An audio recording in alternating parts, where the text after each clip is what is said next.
Hey guys, this is a very common type of design, especially seen in screen print for t-shirts.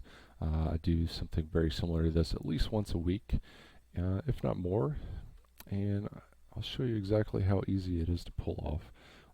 If you take a look at the text, it's essentially just a decent font with a few offsets. You have offset to 3 in this direction, and then 1 in this direction, a duplicate of that pushed off, and then a little bit of Pathfinder to remove it and create this kind of faux shadow.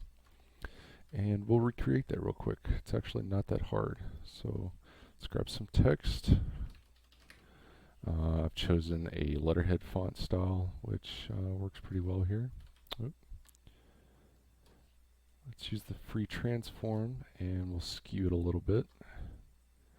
And now I'm going to go on and convert it to curves, Control Shift O, ungroup, and then combine it all into a single object. So now that we have the base vector, let's recreate this green here. So we'll go Object, Path, Offset Path, and let's see, maybe 5 pixels, about 4. Yeah, 4 works. And I've already created some colors up here based on this original design, so we'll choose that green. And actually, that looks a little thick. Let's try maybe 3. Yeah, that looks better. All right, now we'll convert that to white, and then we'll do an offset in the reverse. Now, since we did 3 out, we want to do 3 in, so we'll make that negative and hit OK. So now let's make that our shadow color. And to get this right here, what we'll do is we'll grab this, hold Alt and Shift, maybe not Shift, just Alt. We'll kind of eyeball it. And we're going to make it a little bit smaller than this offset here. Now let's grab both of these with Shift and we'll subtract the front. And we're halfway there. Now, to really spiff this up, if you go into the wireframe, let's make a duplicate. Let's offset that. -3.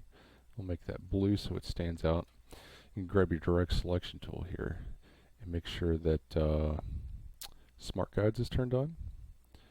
And you just grab these nodes and start kind of moving them upwards. This helps to kind of solidify the effect that it's like a 3D extrusion on the interior. So I'll show you a couple examples here. And then we can just kill that altogether. Just assume that these are done for demonstration purposes. So now we've got the interior done in the green. Now let's offset again on the outside. So let's go maybe double the green. Yeah, it looks about right. Set that as a rich black, and we'll offset the exact same amount again to get this gray border. And I've already got a gray over here, and that's pretty much it. You're well on your way to being completely done. Now, this is one way to do this, and unfortunately this is now locked in stone. Everything's a vector. We can't really edit it. Now, if you were to use the appearance panel, and I've already done a duplicate down here, you can get the same effect. If we look in the wireframe, it's just text, completely editable.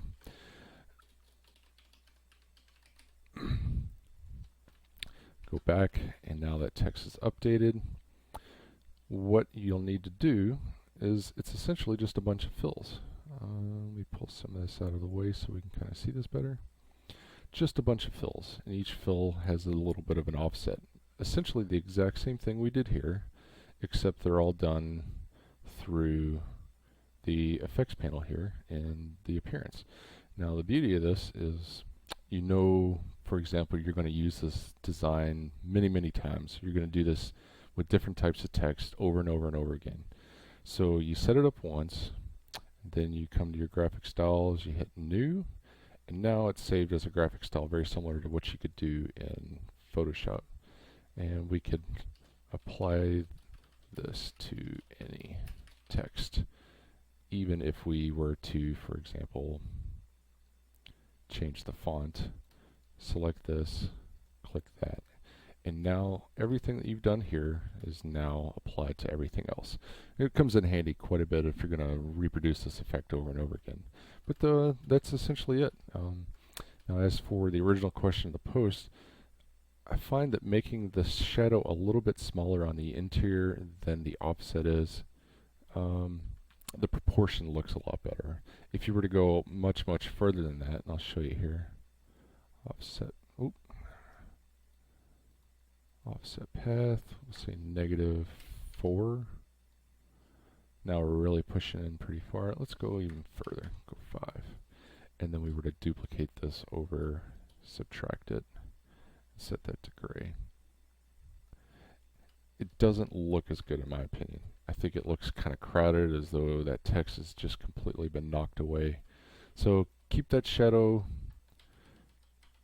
a bit smaller than the offset that you go in, or even better,